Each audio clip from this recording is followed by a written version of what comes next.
I feel like we should be playing the the old Mythbusters tune going on. Hambusters. That I can't remember. almost the sounded like tune. Super Mario to me. Didn't sound that bad, did it? We are. I couldn't pick up the tune. Hambusters. You know, you go to where you enjoy. You go to your happy place. You played that song. I thought Super Mario Brothers. My happy place. Well, that is my happy place. It sounded closer to Super Mario Brothers than anything else. Oh, I can't play the real song because we'll get a strike. But Strike. who are the Hambusters? Steve McGrain, Jim Perry. Well, we were saying, And our host Hayden Honeywood. Hold on. We need to do this. How can I? The view of the view. Can We I get to do argue this? about things that Well, you need to do the we intro used to with think us were all facing positive away, before. away from camera. Jim, there we go. Hey, Do it's you Jim own and a Jim. beret? Do you own a beret? I need a beret, and I'd have to lose a lot of hair. It's better this way. Listen, I'm old, and I can't get unold. I'm chunky. I'm working on that. I got hair. I'm going to keep my hair. Hold on. How far are you down now, Jim? 245, so 75 pounds or so. 75 pounds. Holy moly. I just had to put T.O. back in the top because he's got primary billing, you see. I have a staying power. I wouldn't say that. Oh, dear. Welcome. And welcome to Michael. Stamina. Michael has become a YouTube member. Thanks, Michael, for Michael! signing welcome. up and helping us out a little bit. So today we're going to be talking about ham radio myths, legends, urban stories, all sorts of things. So if you've got some sort of question or urban myth or something, put it in the live chat. We do have a couple of pre-prepared ones that have come through beforehand, which some people have mentioned, which are some absolute great ideas. But have you guys heard of any myth? What's like something that that you were taught that you realised was a load of bogus later on? I always go back to my old favorite when I showed up to my first ham club meeting as a brand new prospect ham and told them what I had, and they said, "Son, that's a compromised antenna." And I almost packed it in and didn't want to be a ham because I thought that I had just, destroyed the planet because I didn't know that all antennas are compromised antennas. What a load of crap that was from that cranky old fart, which is kind of what my video last week was about. Yeah, do you want to elaborate more on that? Or I could go on for hours. Yeah. I mean, it really scarred me for life. That video scarred me. That was kind of long. I was like, oh, look at Steve getting him a good old rant worked up. Oh, yeah. Right. Yeah, but I had lots of rant. factual information, and it actually wasn't really a rant. It was more like, here's a positive, uplifting message for you. And it had a little tiny bit It of was uplifted. I felt uplifted. rant in there for you. Thank you, Mike. Mike shared with me his bowel movement the other day. That was wonderful. Excuse me? Thank you, Mike. Yeah, Mike sent me a text from the potty. Don't ever give your phone number out to anybody in the ham radio community. They talk about the movement. I didn't think they were talking about the toilet movement. Right. So yeah. Scott. Compromise antenna. It was the mighty G5 RV, which works fantastically. Don't let anybody ever tell you that antenna doesn't work. It works great. There are better. There are worse. That one works just great. Even a dummy load works fine if you want to talk across the room. I know a guy that made a contact from Wisconsin to New Zealand on a piece of coax. Yeah. Who's the one who did the video on the they literally loaded up a wet piece of string or a wet noodle? Wet noodle, I think it was. I think it was a wet piece of string. I remember the guy, but I haven't it was I don't know, it was some UK ham tuber. Haven't seen him in a long time. Yeah, it was a good video. But it's like if you speak to like a big contester or a big DXer and you say, hey, that single Yagi on your tower there, and they'd go, oh, that's a compromised antenna. I prefer, Technically, a Yagi is. It only works in one direction. I prefer an 8-stack, you'd probably say. You have to rotate that antenna to make it work. I mean, how much of a pain in the butt is that to have to rotate your antenna? Let's talk about it. That's one of the biggest expenses in ham radio. Everybody complains about the cost of radios. Until you buy an antenna that is OM approved, you ain't spend enough money. Is that a stamp on the side of the box?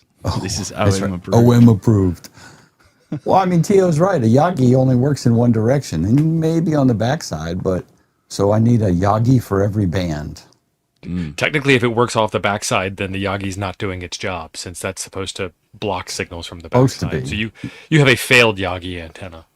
I mean, they're all, like you said, they're all compromises. They are what they are. And you can antenna on anything. I mean, Oh.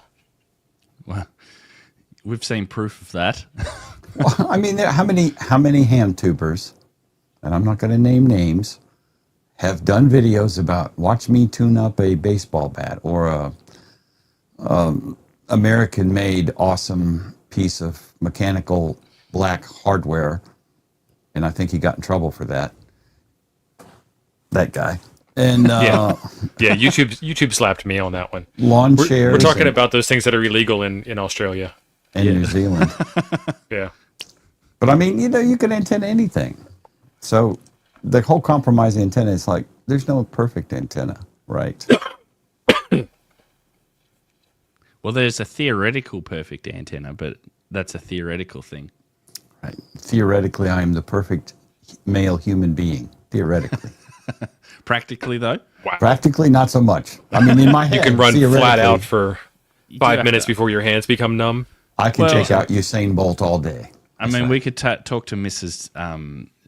FEP Labs about that question or not, but I'm not sure what the answer will be. She'd probably go, Eh. Just before we begin too, I just wanted to quickly mention lead time as well. We spoke about lead time last week on the show, and they are a sponsor, so thank you, lead time. And you can power all of your stuff off of lead time batteries. They've got an 8% off link, which is in the description and also in the chat too. So we got a couple of links in there for Australia and for the US if you want to grab yourself a cheap LiPo 4 battery. Because this comment reminded me of it because I use them on POTA. Jim is one of the biggest powerhouse POTA activators of all time. Myth. Is that a myth? How many POTAs have you activated? And we know the answer to this, don't we, Tio? you're holding up the answer. Jim, you're number one. One. I was number there. one. I saw it with my own eyes. So Jim should definitely get himself a lead time battery so he could do POTA number 2, I think. That's that right. That would be He very could number 2 while doing POTA, good. Hey? like New York Mike does, New Jersey Mike does. That's why I poted from the cabin. So I could, Right. I mean, you can't beat sitting in an air-conditioned cabin with a coffee Within the maker, park. microwave, refrigerator, right? all the conveniences of home. The internet was a compromise. Let's go with that one. I got you squared away. All right. Ryan says, Oh, that's a coax good has one. to be an exact length in a mobile install. Myth? Unless you're a CB plausible, user, then or it's busted? a certain number of coils in the trunk. Yeah. That's a myth over here, too. Yeah, so someone posted this on the Facebook post when I posted out our stream on there, and they said the same thing. Coax has to be an exact length. If you coax should be ideally as long as you need it to be, but sometimes some people will put in different lengths of coax, and their SWR might change. That's not a problem with the coax. That's a problem with your antenna. Your antenna's doing weird, funky things. So you need to look at the antenna and retune it. And I'd say the basics is that your antenna is not presenting 50 ohms to the coax. yes, and you're getting an impedance mismatch. But one thing though that kind of is a little bit about having a coax at the exact length. If you're tuning, and this is one thing that I learned when I was tuning antennas was, if you do make an electrical length of coax that is the electrical length of the frequency that you're testing at. So say I'm testing a 2 meter antenna. If you make it a half wave or multiple of half wave electrical length at 2 meters at the frequency that you're doing, then the impedance, the source impedance, that being your antenna, and the load impedance will be the same. So you'll be able to get an accurate measurement of what your SWR on your antenna is. But most of the time, We don't do that. We just hook up some coax and see if it works. This ought to be close enough. Yeah, That's right. Close enough is good enough. You're the first person I've ever heard say that in amateur radio. I have pondered that myself before. The What's coax that? needs Close to be an enough is good explicit enough. length. Yeah. Well, because I used to install ThinNet 10 base 2 coax back in the day and ThickNet 10 base 5 Vampire taps. with vampire tap. No, son, we didn't have vampire taps. Our boss was too cheap. We had to cut the ends off and put end connectors on them all. Ugh. Yeah, yeah. I love in connectors. Yeah, know. and then we had to make the drop cables by wiring up 15-pin connectors to hook to those stupid little slidey adapter AUI, things. yeah. Yeah, AUI, that's right. But there was you can't make a LAN cable shorter than, and I don't remember, there was like a minimum distance, and I want to say it was a meter or something like that. A network jumper cable had to be at least that long with coax. Yeah, I'd say that's an old wives' tale. Well, it makes sense. I mean, Now there is some magic, and it's so slight that it doesn't really even matter. But your coax is 50 ohms, and your coax has a wavelength, yep. and you should cut it at the wavelength for the band that you're interested in. Yes, but who cares? I want to get on the air and make contacts. I ain't got that kind of time, and I don't have that kind of precision equipment either. That Don't was let perfect be the enemy of good enough. that Right. that was essentially what I was explaining, but a little bit more easier to understand. So thank you, Tio. However, you can measure it yourself Teamwork. with just with a nano VNA or an MFJ analyzer. You can do that. Or rig Right, and then expert. once you start cutting and putting the connector end on it, everything's gone sideways again. That's right. You have to put the Account for connector in onto the It's a little bit easier down at HF because it's not so much of a difference. Like Right. you can putting a connector on, it's not going to make that much difference. But when Right. you start to get up to 2 meters and 70 centimeters, then it does. So we've got a couple more myths coming in, which is good. Another one that is on that topic as well, which was a little bit to do with coax, a little bit to do with antenna. How about if it's an end-fed half wave and the coax is part of the antenna? No, use a counterpoise. Yeah. So if you don't have a counterpoise, then the coax does become the counterpoise. However, there is a something that you can do about that. You could use a coax as part of the counterpoise if you want to. Just put a balun, a 1-to-1 balun, put it far enough down your coax that it's not going to radiate the rest of the way or be part of the antenna, be part of the counterpoise. Right.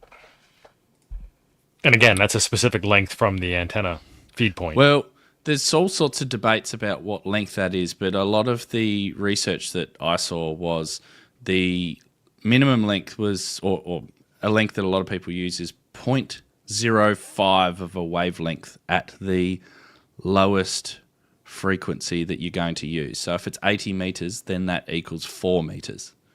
So you could leave a 4 meter piece of coax from the end of the end-fed half-wave antenna and then put your balun. So what do they call that? You Do they choke. call that? That's the word. Is the phrase inductively coupled or capacitively coupled when the antenna couples to nearby metal objects? What do they call that? I forget. Capacitively coupled, I think. Capacitively. So I believe. capacitively coupled. So a lot of times, and I do this myself because it's an old wives' tale that I was taught. I take my coax and I take my choke. My choke is on the feed point end of the coax. At which point, why wouldn't the antenna just capacitively couple again with the coax 3 inches to the left of the choke and carry that signal down the outside of the coax shield anyway? Like, I think the middle coax choke is a better idea than the feed point coax choke. I haven't proven this. Yeah. Well, I guess too, coupling's going to be too whatever your shielding's going to be like too, as well. So someone actually mentioned in the chat somewhere, they were talking about, where is it? Did I save it? Here we go. How come you could talk across the room with a dummy load if they are non-radiating? They're going to leak out something. The dummy loads are not perfect unless they're completely surrounded by like a Faraday cage. Then That's tuned to the appropriate frequency. yeah, it's still going to leak out something. Like to make something RF tight, like completely RF tight, it's very, very hard to do. You'll detect it in your room, definitely. I do it all the time. We used to have a Faraday cage at work, actually, that we used to test in, and it was, you could still put a transmitter inside it, and you could shut the door, and you'd watch the S meter on your handheld just go down, but you could still hear it outside the room into a dummy load. So it's more of an attenuator than a dummy load. Yeah. You're pulling power out of the air, but you're not pulling signal out of the air. So imagine you put a 100-watt signal into a 100-watt dummy load, you're going to get half a watt out. It's still half a watt. Yeah. Well, this is some the whole QRP people would be impressed by that. Well, this is the whole debate, isn't it? About if you're testing into a dummy load, like you're still radiating. Are you still breaking the rules? I don't know. I think that's why the rules say a feed line to an antenna rather than a feed line to a dummy load.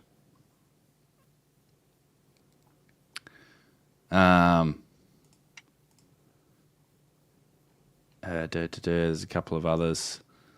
SWR is a good one. I don't know if I'd call it a myth, but it's certainly some BS that floats around. Which question's that? Is that someone's posted in there? No. This is your own, is it? This is my own. Go for it.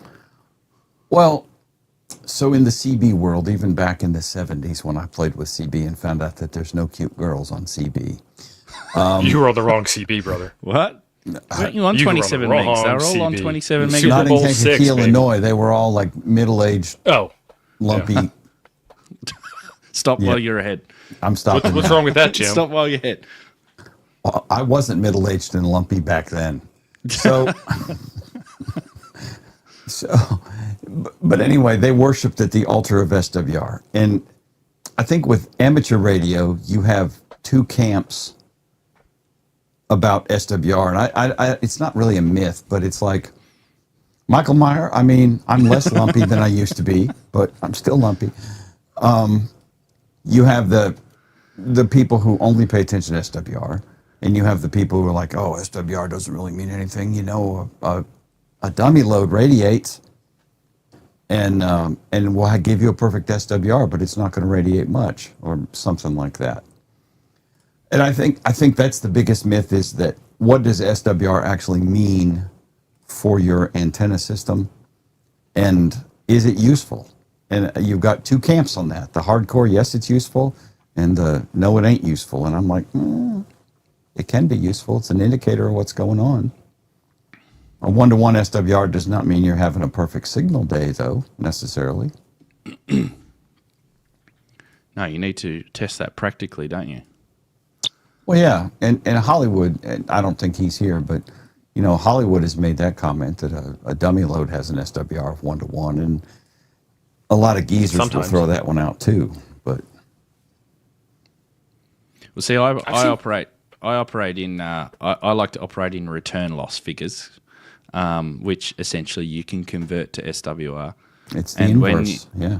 Yeah, and when you plug, I've got some dummy loads that I plug in to measure the return loss on them, and some of them are actually worse than some of the antennas that I've got. They're not perfect 1-to-1 or 1.2 to 1. Some of my antennas are better than some dummy loads.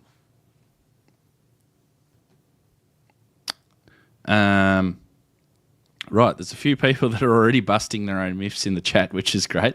Right. But yeah, the SWR one is always a good thing. Someone said, talking about SWR, operating at 2-to-1 or more will kill your radio. It won't. No. It won't. It won't. Hamstick has a good comment too. But I mean, don't do it forever. That's kind of what I said. Ridiculous high power, full key down, full send, like they did at the Flex Radio booth in Dayton. Right. Well, they were going into a load though. So I think 3-to-1 or below is generally safe, right? Anything above 3-to-1, the sketch factor's going up. And so caveat, it's a modern transceiver thing that allows for that. On an older transceiver, you want to make sure you tune it up with the tuner that's built into the radio, because resonant antennas weren't a thing back then. But today, radios have a foldback circuit that when they see that kind of reflected power come back, they adjust their output power to protect themselves. And then some of the ICOMs, for example, have a temperature gauge on it. And you should always, you should be the intelligent operator and not overheat your radio. I think that a lot of things these days too is a lot of the SWR, discussion revolves around years ago when radios weren't a little bit, they weren't as resilient probably in the final output stages. Now there's all sorts of protections and all sorts of things that are in place because, there's obviously a lot of stuff that's going on in the chat here, but the amount of power that you're pushing out, the SWR is going to be reflected by what's going to be coming back down and into your final output devices. So you don't want to be like Eric says, I'm not running 3-to-1 if I'm pushing 1500 watts, but at 10 watts for sure, because you're going to get, we can do the maths if we want to, but you're going to be getting a lot of power coming back if you're pumping out 1500 watts into a 3-to-1 antenna. Plus, too, a lot of people also, there's another myth too. They say that if you've got a high SWR, it means that you'll get a lot of loss in your antenna, which is not true. There is loss that you can calculate, but it's not. It's the difference between 1-to-1 and 3-to-1 is not a lot, really, as far as power loss. And I mean, we can bring this up if you want to. It's an interesting one. But the chat's sort of going a little bit quicker than I can manage, so you guys can discuss amongst yourselves. No math on stream while you're catching up. I've been starring stuff for you. Yeah, that was another myth I wanted to bring up. Hayden said we could math this out. No, we can't. No, we can't. No. Hush your mouth, you crazy man. Bad idea. John just dropped a good one. VK4 MUD. FT8 is a low power mode. It is not. That's right. FT8 is a weak signal mode. It's actually written right in the documentation. You can use low power if you want, and it's extremely effective for low power, but follow proper amateur practices and use the least amount of power to make the contact, which could be 1500 watts. This is the quickest one that I could find. And, look, I said it's not a lot. Some people probably would say that this is a lot, but we'll show it anyway. So if you've got a 1-to-1, 1.10, this is just the first one that I found, so don't trust these maths 100% completely because I haven't verified. I can't even read them. Yeah, plus that up, son. There you go. How's that? That's way better. So if you've got a 1-to-1 SWR, you've got 99.89% power out. Okay, whatever. If we scroll down to, what did we say? 3-to-1. Ooh. It's 25% loss, 75%. So in the grand scheme of things, which one of those is watts going out? 75 watts going out, or 75% of your 100 watts? Percent. So it's still 75 on a 100-watt radio. Yes. Right. So if you look at that in terms of dB loss, we'd have to work that out. But you'd probably have more loss in your coax potentially. Can we do your mom jokes on this show? Are we allowed to do that? Yeah. Yeah, because your mom was happy when I gave her 98.89%. Oh, my God. Okay. You got to put it in perspective, man. I don't know if this is legal in Australia. I'm not sure. Well, you guys think that a lot of things are legal, but anyway. Oh, dear. There we go. That's the graph that I could find, and I'll post the link to this in the chat. So at 14-to-1, you're saying I still have a chance? You still have a chance. You got 25% chance. You got 25 watts still. I mean, the Cubs won a World Series in this millennia, so it could happen. Ed, shots fired. Oh, I grew up in the South. I can do your mama jokes. Yeah. I don't think Baltimore is considered the South, is it? Really? Technically, by the legal definition of what the South is, below the Mason-Dixon line. Oh, okay, the official definition, though, is if you go to a restaurant and ask for iced tea, will it be sweet or unsweet? God. What's the default? True. You've tea opened, in the South. You've opened Pandora's box now. Nice. Everyone's jumping in. Yeah, see? Now, Matt is a smart ham. Matt is probably smarter than us. That's where I was going to go with that anyway, is you want reactants, not SWR. I was going to say, a ham did say to me that if you don't understand what R plus XJ is, then you shouldn't be a ham. I was like, okay, righto. Thanks, Jody, for the $5 Canadians. Myths are for 2 peeps. 3 peeps is more X-Files lone gunman. Nice. ADHD, I did ask first. I did ask if it was okay to to throw the joke out there. Yeah, it's fine. Should be right. We're pretty loose on this show. The Hawaiian is right. arguing about what's south. I feel like you don't have a dog in this hunt, Eric. He's in the middle, isn't he? Of everywhere. Yeah. I'm with Hamstick on this. As far as I'm concerned, Maryland was. I don't say it's the south other than to make the Mason-Dixon line argument. I know, and I've crossed I the, could care and the less. Mason-Dixon line's up in Pennsylvania, for crying out loud. It's the border of Maryland and Pennsylvania. Yeah. So Arnold was talking about a resonant antenna has to present 50 ohms. Not necessarily. An end-fed half-wave doesn't present 50 ohms. You actually step it down so that it does present a resonance to your Ooh, shots fired. Antenna. All I can say to that, Matt, is your mama. God. Hamstick again. 1-to-1 SWR just means all your RF is leaving and none of it's coming back to the radio. Well, we had 1-to-1 True. on that chart, and that had 65%. So 0.35% of RF is coming back. Well, no, he's saying 1.0 to 1, not 1.1 to 1. No, he's got 1.1 in there. That's No, it's 1:1, son. Put your glasses on. 1.0 Where them cheaters to at? 1.01. Not 1.0:1. So Math yeah, hard. tell you what, we could do a whole stream just on SWR. On SWR, absolutely. This would be a great video. Make a contact with a 14-to-1 SWR and RJ174 coax, also being used as counterpoise. Yes. Mike, Mike I'll for be the win. waiting for Mike, I that know you're going to video. do it, too. Yeah. Do it. Depends on how you got. It's got to be like a DX challenge or something like that. How far can you get with the most inefficient antenna ever? And coax. So Eric, you're actually too young to have ever seen Daisy Dukes in person. I used to work in Maryland. I never saw any Daisy Dukes up there. Oh, I saw plenty of Daisy Dukes. It was illegal to look at them, but I was also of an illegal age, so I could still look. I think, and we need to get off SWR. And Like SWR is an index of reflectivity, and that's it. That's what it means. But it's also No, I think he was asking like imperial versus metric. what is metric of SWR? Yeah. Sorry, I'm I joking. confused you. Continue on your discussion. That may be what he was asking. I don't know. It's an index of reflectivity. Like Hayden mentioned, return loss. So SWR and return loss are interrelated. As SWR goes up, return loss goes down. As return loss goes down, up, whatever. I think you have it backwards. Yeah, flippy floppy kind of thing. But Vice versa. Return loss is a positive value, but yeah. yeah, it's an index. It just tells you what kind of antenna system you're looking at and how much return loss you might be having in a given antenna setup. Now, like several people have mentioned, it doesn't mean, I know, Matt, calm down, Matt. It does not mean that it's all getting radiated to the antenna. Absolutely. It could be radiated in the dummy load hooked up at the end because Carlos didn't flip the right switch and was playing FT8 in a dummy load mode. So Might be radiated out of the coax. Yeah, it could be radiating out of the coax. The lawnmower guy could have weed-eated your coax. It happens. Ask me how I know. So, He's still torqued up about it. Yeah, every time. And I'm like, just leave this alone. Just leave it. I know it. Just leave it.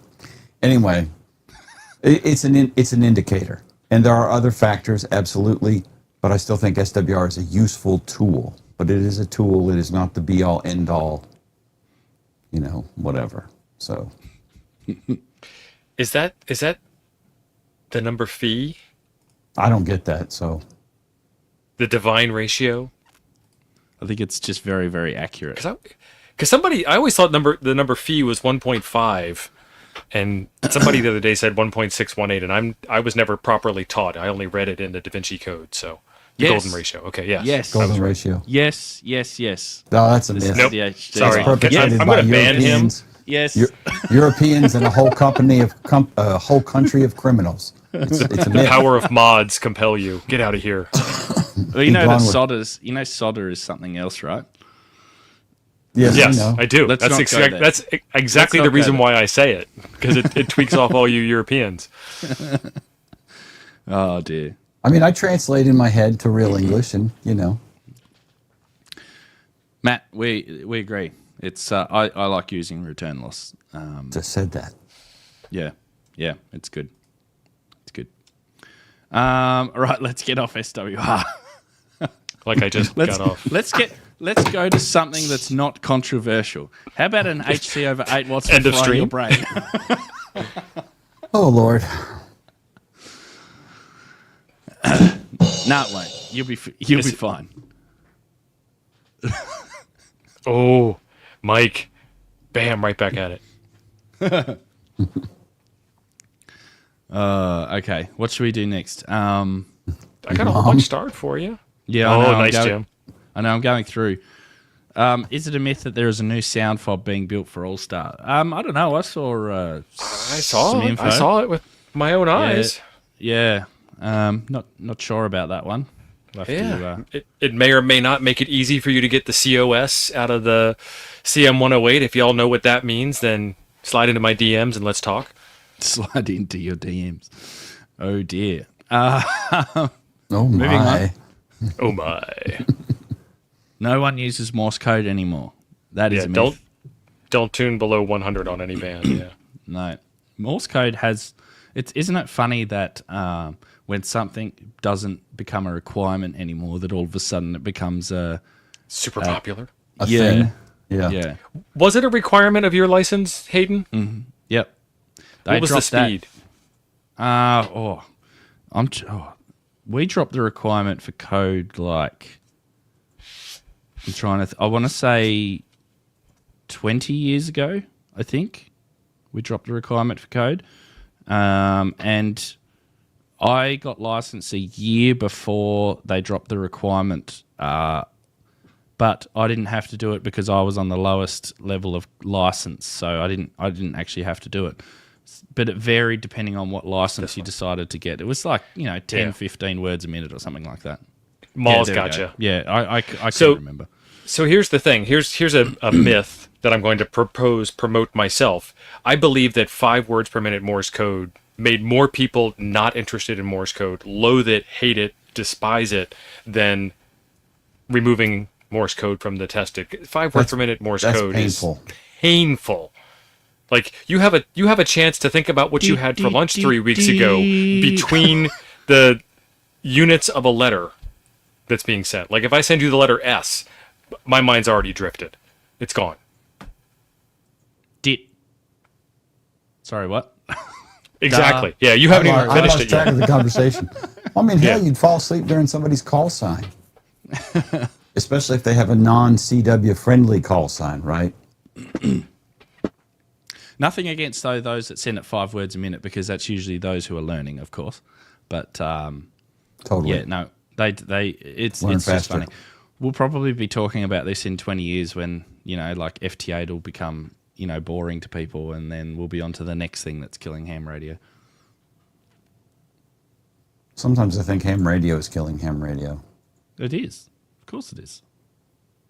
Well, not the actual hobby itself, not the actual tech or the modes or everything else that we can do. I think it's more to do with the. Ooh, Doc, shots I'm with fired, this. Doc. I have personal experience, not with the 1F, but the 500 was a dumpster fire out of the gate when I got it. I remember the day you got it, and you went to the day was it the day after you tried to put it in when you were traveling because you wanted it in your vehicle for when you went home, didn't you? Yeah. And like you were saying to us on the Sunday, you're like this radio won't do this and won't do, and the DTMF buttons were around the wrong way and it sends the wrong codes. Half the DTMF was not working in it. It literally How didn't. did they forget where they placed the code for the APRS? Right? I mean, how did they Right, forget? Jeff? How did they get the DTMF codes wrong? For crying out loud. I've been saying this. How do you unlearn something? Once something has been achieved, it should not be unachieved. Like that should be, last year's model of the day, flavor of the day should be this year's budget model, and this year's flavor of the day should be next year's budget model, and so on. Like Right. the 8800 should now still exist, and it should have Wi-Fi, Ethernet, Bluetooth, HDMI out instead of DVI out, USB-C. It should have APRS fully baked into it, a color screen, but it should definitely not lose full duplex. Like, Well, we gained full duplex. We shouldn't lose it. Right. Well, with the DTMF thing, right? Going to what you said, it seems like to me that that's an API call in your firmware code base, right? Make beep beeps. So 3 has been a 3 for like what, 60, 80 years since DTM was invented, sometime in the 60s probably. So almost probably 60 years. Yeah, was it? And I think it was more like a 2. I could understand it if Yesu's I didn't have the Australian accent. Didn't make any noise, but it made the wrong one. Yeah, how do you, like, How did you get make pulled? the wrong set of tones, you ding-dongs? Yeah. Ooh. See, that's what I said. That's what I said. Don't question me. That's not really a myth, that's a fact, but I'm with Brad. Yeah. Yeah. Let's not talk about them. We'll get in trouble because, we might be accused of not being an approved customer. Speculating. Yep. Speculating, not an approved customer. Those hand I have enough tubers. cash in my pocket to be an approved customer. Miss me with that nonsense. That's right. What a load of crap. Anyway, No, I really do have the Moving on. cash in my pocket. burning a hole. Yeah. I was almost going to buy a radio. Is this a myth? The amateur I radio believe market so. isn't big enough Hey, for Craig. the manufacturers to care. I think 35,000 people descended upon Dayton, Ohio, saying it's not a myth. It also all depends on what the companies like. What do they want to get out of it? Do they want to get massively huge profits? Then of course, the market's not going to be big enough. I don't. I they agree don't with make Craig. it. I don't It's a- think the market's big enough. Well, It's a chicken and egg problem. Well, a lot of the and this is sort of historic with the Japanese companies, is a lot of it not to do with how big the market is. A lot of it's to do with the reputation. Mm-hmm. They want to be known to be making good products. And most of them... Fail. I didn't even get the chance. Most of them are usually pretty good. Just, nope, fail. Nope, I haven't seen one yet. Every single one I've ever touched has got some kind of stupid problem with it, like the DTMF tones being wrong. But every radio's like that. Every radio has a problem because not every radio suits one ham. That's the thing. No, I was just talking about... release. Oh, you're talking about Yeah. technical. Are you talking about I was just talking about, like, feature listed in the feature list didn't work. Like, DTMF tones don't work. No. But what I'm saying is that when anyone releases a new model, regardless of if it's got the old features or whatever, someone will say, "Oh, it didn't come with this," and it's like, no, because you've got other choices. You've got other radios. Why doesn't do that you go back to restrict what yourself T.O. to was- one radio? Doesn't that go back to what T.O. was saying? Is if you put full duplex in this radio, why the hell would you take it out of the next newest thing? Right. Why play this game of whack-a-mole with features in and features out? Because that's one of the things we all do when we get a radio. Does it do full duplex? Does it do this? Does it do that? And Does it have dirty harmonics? How do you unlearn Now- how to make a filter? right? Feet. Now, I can understand when there's Right, Jason? multiple. I can understand when there's multiple models serving different purposes. So, for instance, if you go to Icon's range, Yeah. you've got an HF radio, so the 7300. You've got a 9700, which is the top end VHF, UHF, and then you've got the 705, which is a portable unit. So, if you were to combine everything into one radio, then you're obviously going to, be restricted to just that one model, which you probably don't want to do. You probably want multiple models. That's fair enough. But then if you go through and you have a look and you say, okay, like T.O. said, I've got my FT8900 in the car. I can't buy anything these days, modern, that's a current model that does the features that thing does. No full duplex. No, there's like features even with the CT CSS tones. There's features that aren't in that. You can't get that model, and that's across the board. That's not just Icon. That's not just Yaesu. That's Icom. That's Kenwood. That's everyone. I mean, I can't even buy Kenwood here. Jason ACK did a great video about the FTX 1F, and Jason is sharp. And I mean, he had the radio and went through a lot of the weird things that were in it. Yeah. And T.O. and I have complained about this, and that's why I mentioned this, because Ed made this comment. But the user interface is a dumpster fire in some ways, still. And Yes, it's like, it's always been like that, though. yeah, has Yesu never heard anybody complain about their crappy UI? This is Apparently not. Now, how about this for a novel idea? Let's just zoom this one up, because this is important, because I know that this is a discussion that T.O. and I have had for This a is where I while. get to shout over you so no one can hear you because I'm right and everyone else is wrong. Yes. How about this as a novel idea? If you're asking for, or you're developing a new model radio, how about you get some people? I sound like someone else there. Some people. How about you get someone to develop this radio who has the end customers in mind? So, I don't know, maybe some people like us, perhaps, who might be able to give some sort of idea of what people are asking for, because we get so much in our comments I'll about, tell you why what. doesn't this radio have this? Why doesn't it have that? I couldn't agree with you more on this, because here's the weird thing, and they could do it without even talking to us. They could just listen to their customers, which is what we do. We listen to our customers and we adapt to what's been handed to us. And some companies that I do work with, like Radioddity, for example, customers tell me that they want something. I push it back up the chain. Radioddity says, great, we'll do it in the next release. Yeah, I've had that. I've had that too. I've had I had an email from Claudia from Retivus the other day. She sent me a message and she's asked for my feedback on the HA1 UV. Remember we did that radio? Yes. And she said, can you please give us some feedback on this model? What did you think of it? Is there anything that we can improve on in the next model? And, we give feedback. And, granted, they're a little slower in implementing the models, because sometimes we see the same thing coming out with, in these radios sort of thing. But they are learning and they're doing things like, what's the Vero? You love the Vero, don't you? And the N76. Yeah. The N76, yeah, which is a nice radio. Yeah. So anyway, that's our little rant, I think, for the day. So Chris has this thing. I got two things for you. Chris says, thank you very much, Chris, for being a member for 14 months. You're awesome. Do a grassroots meeting and get ideas. I actually did this. And Radioddity watched the show. They reached out to me and they asked me for the notes from the show. That was the conversation I was talking about. So yes, this is the kind of stuff that we as ham tubers do. We do this kind of thing. And then Eric says, this must be a myth. Hang on. You must be joking. Before you go on to that comment, with Chris's comment, this is the kind of thing that we do if we get the opportunity to. Oh, yes. We'd love to.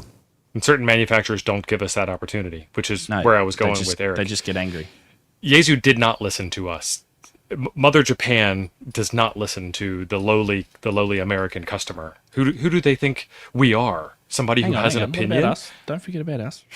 Or Down the, under. No, I or the can't lowly speak for you. Australians. I forgot about You can them, speak. actually, T.O., but you want an idea of people not talking to their customer base?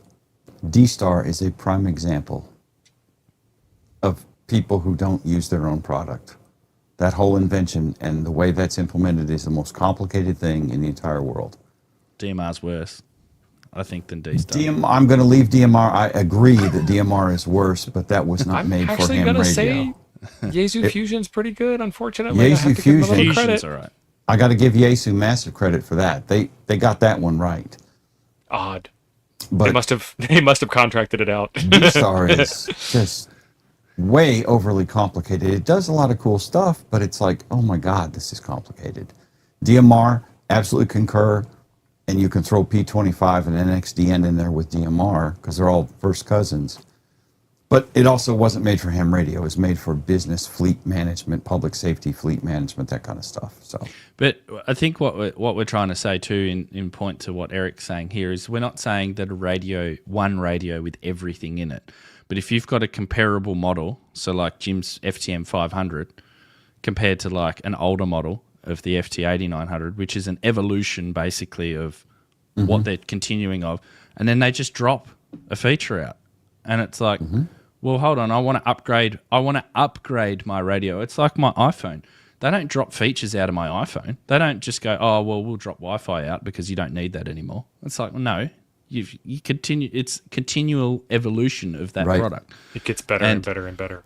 And I completely agree that if you had one radio that did everything, then it would suck. It would definitely suck. And this is what sometimes a couple of the Chinese companies also do. They try to pack everything in, and they pack in a lot of stuff that we don't care about, like, you know, PTT IDs and radio ID and all this other crap that we just don't use. But I think it's more the evolution of models that is the problem. And like just with I have deliberately stayed away from the FTX 1F for Me too. certain reasons. For certain reasons. But the one thing that I looked at it, I thought, when I first saw it, I thought this is going to be great. This is fantastic. Then they at the last minute, I will say the last minute, because it was like like 2 weeks before Dayton or 3 weeks before Dayton, they announced about the radio body, and I was like, oh, whoa! Like, first thing I thought was mobile. That's going to be awesome. You could use it as a mobile in your car. Mm-hmm. You know, like the FT857 replacement. They didn't include a remote head cable. You can't have a remote. You can't remote head it. It doesn't come with one. And it's like, okay, so we're going backwards now. Like, according to some people, you're not able to remote head that radio. It's not possible. Well, not out of the box anyway. I was led to believe by someone with what should be authority that it's just impossible to do that. Yeah, well, he's confused about HDMI cables too. So it's all right. I've actually seen people doing it. They went to the hardware store like Jim did, got a cheap Ethernet cable, and made it happen. Oh yeah. Well, this is the thing. I was told by Yesu you can't use an Ethernet cable on that radio. Okay, this is the thing. I agree, Eric. I mean, I've got my 705, and if it did what I wanted it to do, it would probably be an upgrade, but it's not. So anyway, this has turned into a. See what happens when you start to rant about things. Joe Brett rocks up. So he's saying, "Put the gloves on, boys." It's not Take really. Take it easy. And this is the thing: we don't want to be misconstrued and be bashing, people. But it's just like, well, we're speculating. You know, we're not bashing; we're speculating. But you can't complain if you can't complain about things when about your customers when the customer is always right. If they're asking for things that are basic that have been there in previous, that's a problem. And then you blame your customer. That's not a really good way to sell radios, is it? So did the 9700 come out before or after the 7300? Sorry, I just saw this £5 from the Caveman Carnivore Club. It's almost like you're trying to prove the myth that radio amateurs are just grumpy old men. Come on, guys. You should go and watch T.O.'s video if you haven't gone and seen it yet. Right. T.O.'s video is good. But thank you for the £5. 9700. Sorry? 9700 was before or after the 7300? After. I don't know. Okay, so that kind of goes along with what I was trying to say. I hate that I have to give ICOM a little bit of credit here. The 7300 came out. It was a pretty good radio for its day. Mine, when I bought it brand new, opened it up, wouldn't transmit. You know, all radios have problems. The 9700 took that design, moved it into VHF, UHF, etc., and added in an Ethernet port and a network server. The 705 came out, made it into a QRP radio, and kept that network server. So, like, they didn't lose the feature. No. And see, that the credit where credit's due with them too is, and this is going to sound biased because you think that I'm an ICOM person, but I've got ICOM, I've got a Kenwood in front of me, I've got a Yaesu in the car, so I've got all models, right? And I've had all models previously, all sorts of different radios. The thing that I like about my ICOM stuff is that it uses the same menu structures, it uses the same controls. So if I move from one radio to another radio, it's almost exactly the same. So I don't have to relearn how to program something in a radio, which is really good. But then, like T.O. said, they moved from the 7300 to the 9700. And this is nitpicking, but they had a thing in there which was for a VHF, UHF rig, which was for serious weak signal, a 10 megahertz input to frequency lock the radio. Mm-hmm. The 7610 has that. You literally just plug a GPS 10 megahertz in and it just locks it. You don't have to do anything. The 7610 was already a model when the 9700 came out. So they announced 10 megahertz is on the back of this 9700. Great. We can plug our GPSs into it. It arrived. Yep. It wasn't like that. The 10 megahertz in the back, all that did was it just was a calibration. There was a button in the 9700 that you press and it would calibrate to the GPS once off. Yep. It wasn't continuous like the 7610. And it was like, okay, right. Well, that's good for some things, but not good for others because our radio is just going to drift and we're just going to have to keep pressing the calibrate button. That's right. So as then they fixed it in the firmware by continually doing it, but it still wasn't quick enough. So that's why people came out with third-party install mods, which I've done to my radio. And it was kind of like, well, the feature was in a previous radio that you already had. Why did you go and change it? Boo. And then the 905 ended up coming out with their own GPS function, which wasn't an input. It was just a built-in GPS. Bradley, FTX1 ND Nico and Dime. Where is the GPS Bluetooth? I've heard rumors that Icon will be dropping a refresh to 705 at Tokyo. Don't know. We don't get rumors or info. So according to our friend Ed here, Ray Novak said they don't want to upgrade the 7300. It would make it more expensive. And as for now, it's still a great seller. It's what, a decade old? Give us a new radio. Getting close. We're hams. We'll buy it. That's what we do. Well, unless you treat us like crap. Oh, wait, sorry. Well, that's sold over 100,000 units, that radio. Over 100,000 units. Give it a refresh. Give it a Hey, David, good to see you. Hope you're doing well. But going back to Bradley's one, when he says where, like I haven't looked close enough, does the FTX one not have GPS and Bluetooth in it? It doesn't have Wi-Fi. I don't know about GPS. No, it also doesn't have Bluetooth as far as I know. But I don't have one. I wasn't given a spec sheet. I'd have to speculate on any answer there. So, yeah. We don't want to do that. Actually, that's a good point that John points out. We've had the 7300 for years. The 706 had like 4 iterations. 3 iterations? 4 iterations? 3, I think. Yeah. Multiples in any case. And John has another comment. I forgot about that, but he's right. There are aftermarket modules you can purchase to add GPS and Bluetooth into the $1,400 radio that's competing with the 705. Right. GPS and Bluetooth should not be modules that you put. I mean, I thought we did away with modules years ago. Yeah. With like filters. We did away with filters as modules. You had to buy the CW filter to plug in your radio. Like, right. If Ray was correct, then no one would be buying the FTX one right now. Because who needs a new radio? The old one was selling just fine. And I will say that the 991A. Yaesu historically, that's usually Don says that. Don. I will say that Yaesu historically has done the module thing a lot. They should. They modularize everything because if you want network, you have to buy the network module. Bluetooth, you have to buy a Bluetooth module. You want GPS, got to buy the GPS module. And it's been that way on the FTDX radios. You don't get network in any of those Yaesu radios unless you buy a $300 module to give yourself network for it. Ooh. Let's go back to Eric's comment. I know what you want to show. Yeah, I know. I started. Got it. Let's go back to Eric's comment for a minute. So I want to put Tio on the spotlight here. So if you were to ask for a 7300 refresh over the existing 7300, what would you want it? What upgrades would you want done to it? Well, I mean, here's the deal. It has to compete with existing players in the market space now. So they need to make a better tuner that doesn't require emergency mode. Mm-hmm. It needs to have Wi-Fi and Bluetooth built into it. It needs to have the Wi-Fi server. The server in, Ethernet cable in the back. Yeah. Yep. Needs to have video output. Mm-hmm. It needs to have not DVI. An updated higher resolution screen. And these are just off the top of my head. What I would really like to see, and I said this before, is I would like to see an application programming interface to be able to put your own apps on the radio screen itself. So imagine having HF APRS built into the radio because you loaded an app. Right. Imagine Or having WinLink. Imagine being able to install open source apps on your phone, on your thing from like a repository. I would, and yeah.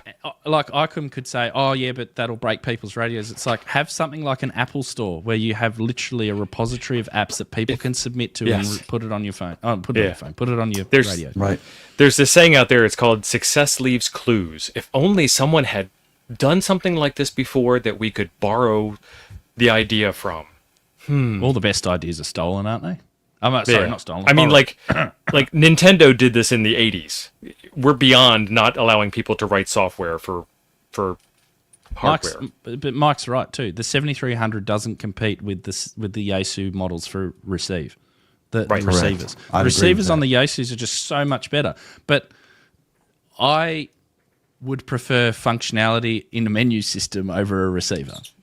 So I Because- will throw this back at Eric. I agree with you. I agree with you 100%. I will throw this back at Eric. What would make you buy if you had 100-watt base station, color screen, waterfall, built-in tuner? If you had no radio whatsoever, what would you buy today? And what would you want to buy that doesn't actually exist today? I hate to say it, but I think the best entry-level 100-watt HF radio right now is the 710. Oh, you said 100-watt. I would Because have it's bought cheaper an than an Aurora FTDX10 as well, isn't it? Yeah, it's not entry level. It's not 100-watt. I would love to buy an Aurora. I can't justify in my ham needs an Aurora. It's an awesome radio, but I think the 710 is a good solution. It's absolutely a good startup radio. We always tend to recommend an 891 for the price. so he agrees. The Love price you, brother. value thing, but a 710 is a damn good deal. See, the other thing with the 7300 is it's not really remotable either. Well, it is, but you're sort of locked into, you need Yeah. a PC plugged in with USB, running the server software, and then, if you're going to run ICOM's abomination of a software. I mean, I've used it. I've used ICOM's software to Me too. no, I've used it to break a 1.2 gig record. I hold the record for the longest distance on 1.2 gigs, and it was through their software over a 4G connection. So I've got to give it credit where it's due. It worked for that purpose. But it looks like it was designed like 15 years ago. It really... Being very generous. Well, like isn't it all you need is you just need a picture of the front panel of the radio, and Right. you can literally zoom in and you can make adjustments, emulate what you're actually seeing as if you were sitting in front of it. And I know that they tried, but it needs a refresh. It needs a refresh. And it hasn't been refreshed. I bought that trash when I bought my 7300. And I've used it, and it's painful, and I quit. It made me gain weight. Yeah. I got gray hair from it. Well, so I mean, this is the thing with, I suppose, with Flex though, is that Flex has got they've got the remote market space, but that's what we're going towards, is that if you want to be able to, well, the future is remote, really, isn't it? It's just to get away from noise, to be able to operate your home station when you're away, all that sort Eric of stuff. has a great comment on Flex up there. I can't highlight comments, so I don't have the juice. Loser. Power, that one. That one. And he's absolutely right. Flex will Yeah. tell you, well, it's an open API. Feel free to write your own code. Or, like he's talking about there, which I learned as a Flex owner, run 19 other apps that all look like 1995. That's right. Hey, Ed. Like, and Mike's point with the Yaesus, we've turned this from busting ham radio myths into Yeah. ranting about the big three. The UIs, like the Yaesu audio stuff, the waterfall audio filter. What do you call? I'm trying to say Noise like reduction? the waterfall, 3D spectrum scope? the 3D spectrum scope. Oh, Like, it's cool and everything if you're into like that sort of thing, that audio sort of like type of look. But a lot of hams don't really care about that. They just want to see a signal on the waterfall that's simple. Yeah. I think. I might be wrong. how do you feel about that? Because I thought it was just fluff. Pointless The fluff. 3D. Yeah, the 3D dingus. Well, I've never. I've obviously seen heaps of videos about it, and I've looked at them, and it would be the first thing I would turn off on my on So, my Ooh, Ed, on my don't piss AC. him off. It's been a good So- stream so far. Don't piss him off. I used it once. I didn't use it enough to like it. It was one of those. I'm going to put on my cranky old man hat. It was ew, this is new and I don't like it, so I'm going to say it sucks. It probably is fine.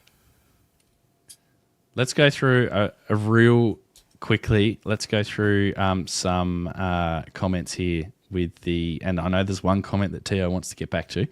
Let's go through some real quick fire myths, okay? So Eric, 6 meters is never open. Myth. It's open regularly. Most ops don't have enough patience and say 6 meters is dead after 3 minutes of listening. 6 meters. You guys are in spring now, aren't you? You're in Yes. spring. Yes. So if everyone goes on to 6 meters FT8, you're in the evening now. So if everyone goes on to 6 meters FT8, say about 10, 11 a.m. tomorrow, local your time, have a listen on 6 meters FT8. Just listen for a couple of hours and just leave it running, receive. See if you hear anything or see anything. I'd be very interested to know because sporadic E season is typically around now in the Northern Hemisphere, so you should see something. Myth, a Yagi-Uda antenna has the best gain of any antenna in relation to... Yeah, I can't argue with that. I think we already... Only because I don't have enough... I mean, I could be an old ham and argue when I don't know what I'm talking about, but I don't know what I'm talking about, so I just let that one go. Has more gain than a dipole, right? Right. Has more gain than a In vertical. one direction. But in comparison to probably directional antennas, don't know. We already talked about that. 6 meters appears to be open in the U.S. right now. Yep. Are you allowed to call CQ on 2 meters if you're on the toilet? Yes, you can. It's not very sanitary, but yes, you Kind of can. weird. You have to do stroke maritime. Stroke, mate. I was wondering where you thought were I'm going going to with leave that that for a minute. alone. Franco, how about grounding introduces more noise? It shouldn't do, but it probably could. If you do it wrong, yeah. If you've got noise that's being induced on your ground, then it could, but generally it should be no. Jason, myth. Insert something here is killing ham radio. Correct. Yes. Agreed. Absolutely. Yep. That's Those damn 6 POTA meters in the U.S. in the operators. last 15 minutes. Right. Oh, See? you beat me to it. I was going to do the same thing, and I thought, nah, no one will care. And they say that 6 meters, that's only in the last 15, and they say 6 is not open. Yeah. Like down here, and look at all these. There was a bunch of zeros, but I haven't refreshed in a minute. So look at all these 1 minute ago signals going to Florida. Wow. Is your call channel the same as ours, 50.110? I think that's the international call frequency, so on SSB.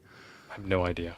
Everyone should go to 50.110 right now. We've got 192 people watching. If you're in the US, go to 50. Start calling each other. 110 SSB USB and call CQ right now.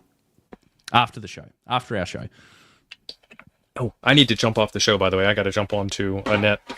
Okay. Well, we'll get through just this quick one because I know you wanted to cover this. I just wanted people to argue about it. Oh, right. Okay. Anybody. Yep. Anybody. So it's 125. Is that the domestic call channel? Yeah. See, Glenn says I tried 6 meters last night, but no one was on. 6 meters is probably not open in Australia because we're in winter now. So when we're in winter, it does open, but it opens like 1/10 of what it does in summer. So, but yeah. Well, Tio's just like chilling now on a net himself. He's not interested anymore in what we're doing. So, but he could still hear us in our ears. So I'm late for this. I'm late for the. Let me get the picture out, and y'all can I join got me dinner. over I on got dinner Kansas City waiting on me Wide. right now. what net are you on? Yeah. Jump right in. I've got some questions. I'm going to share the screen out. Okay. Gosh, for a number of years ago, and what brought me to you is in the spirit of the hobby that we all are, because I love antennas and I love. Ah, there you go. That's where I am. So if you want to join in the net, there's everything. There's no All-Star? Can't join in with All-Star? I guess not. I got to run. I can't listen to two people at once. All right. Thanks, guys. Thanks for your myths and for coming in and for the radio rants. I'm sure that we'll be back. But maybe we need to do an entire stream on radio rants next week. Yeah. Well, that's kind of what I've been doing on Sunday mornings. Is we Ham get church. into in Ham Church we get into a lot of that. Now you're the pastor. You're the pastor. Such as it is, yes. Yeah. Okay. Because we won't even touch that. I won't set foot in church. But if you're the pastor, I could probably make an exception. Thank you. You need to. Well, I'll pass the plate. We need a love offering. Brother Joe filled in this morning because Steve was apparently driving somewhere or something. Yep. Or it was Chris's birthday. I don't know, but. Yep. And then I had internet problems this morning. Spectrum decided to just completely crap its pants about 5 minutes into the stream. I had to go sit out in the carport and use the phone. Do you get most people passing the plate around for the new radio in Ham Church, or not really? Not for a new radio, no. We get a fair amount of love offerings from the people. Yeah, but that's what you want. Oh, you got another one. Oh, there we go. Mike's passing the plate. Passing the plate. Thank you for the $5 fun stream in the chat. Has been great. Oh, good. We try not to be too controversial, but it's kind of one of those bugbear things I think that a lot of people are feeling at the moment. So it's good to sort of chat about it and discuss it, and some people are quite reasonable about it, but it's a bit of a problem at the moment. The biggest thing I would say with certain people, and I will let everyone draw their own conclusions, is they seem to live in a world that is not composed of the average ham, right? And I guess where I'm going with this is it seems to be all the major radio companies kind of are on their own thing. And I can complain about all four of them at the same time, possibly, for doing the same kind of stuff. Flex, Yaesu, ICOM, Kenwood, I guess. I don't have any real beefs with Kenwood, but... Kenwood don't have enough radios to be able to complain about that. That's it. They've got their flagship stuff, and that's it. Kenwood's going to come out with their new 2-meter 440 rig, I think also 1.25, but I don't know. It's just like they're not in the same world that the rest of us live in. And that goes to what you were saying about the features. You have an 8900 that has more features than a new radio, right? Well, it just doesn't make any sense. Not more features, just missing the key features that I've enjoyed in my previous iterations. Yeah, kind of the same thing, but yeah, even Linko, so. That's actually a myth that we need to discuss. Is a Linko dead? Like, does a Linko actually have any new radios? There's a couple of models of a Linko I know you can't get anymore. I have an Alinco. I have the 2-meter one. That's my Digipeater iGate. Eric's right though. In the end, yep, we're just going to keep going back to buy them. Of course we are. Of course we are. But it's good to have a conversation around it, because I don't know about you, Jim, but the big three are definitely they're definitely corporate companies. There's all sorts of decisions made for all sorts of different reasons that we're not privy to, of course, and we just sit on the end saying we need new radios. But at the end of the day, I think that probably a little bit of what does the customer actually want probably could be coming into it around about now. So, yeah, that would be good. Absolutely, Jody. They should pay us for this. Well, we don't get paid anything from the big four, the big five, whatever you want to call them. So at least I don't. I don't know about you. You might be on the payroll. Nope. If I am, I keep missing the checks. They're not showing up here. Missing the memo. Yeah, I didn't get I did not get the memo about the new cover sheet. I'm just saying. All right. Well, thanks, guys. Thanks, Jim. And we'll see you next week. If you've got any more myths or anything else that you would like answered, pop them in the comments below, and we will try to answer them. see you all next week.